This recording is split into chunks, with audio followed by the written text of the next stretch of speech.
Have you ever done something in a crowd that you'd never do alone? This is deindividuation. Today, we delve into this fascinating psychological state and its effects on behavior. Deindividuation causes us to lose our sense of identity within a group. This means we may act in ways that defy our personal morals.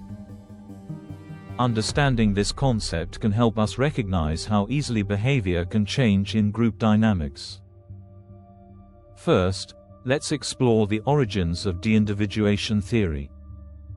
Festinger, Peppertone, and Newcomb introduced this idea in 1952. They found that when individuals are in large groups, they often ignore others as individuals. This leads to a loss of personal restraint and can make antisocial behavior more common. Philip Zimbardo took this theory further in 1969. He distinguished between two types of behavior: individuated and deindividuated. Individuated behavior follows societal norms. Deindividuated behavior is impulsive and emotional. His Stanford prison experiment showed how quickly people lose control when they're depersonalized. Now, what contributes to deindividuation? Several key factors play a role. Anonymity in a group means people worry less about being judged. When we lack self-awareness, we're more prone to losing control. Larger groups heighten this anonymity and lessen personal responsibility.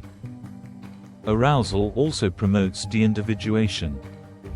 Emotions can escalate in engaging settings. Additionally, uniforms or masks can obscure identity, making individuals feel less accountable for their actions. Recent research provides a nuanced understanding of deindividuation. Rather than purely losing self-control, people may shift focus from personal standards to group norms.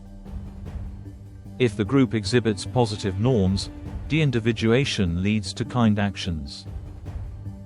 Conversely, if the norms are negative, individuals may act destructively. Let's summarize the key points. Deindividuation causes a loss of identity in a crowd. Factors like anonymity, group size, and arousal contribute to deindividuation. Zimbardo's studies highlighted its impact on behavior. Understanding deindividuation helps us see both negative and positive outcomes within groups. Next time you find yourself in a crowd, think about your actions.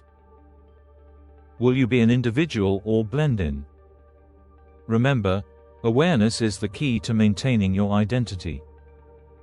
If you found this video insightful, don't forget to like, subscribe, and share.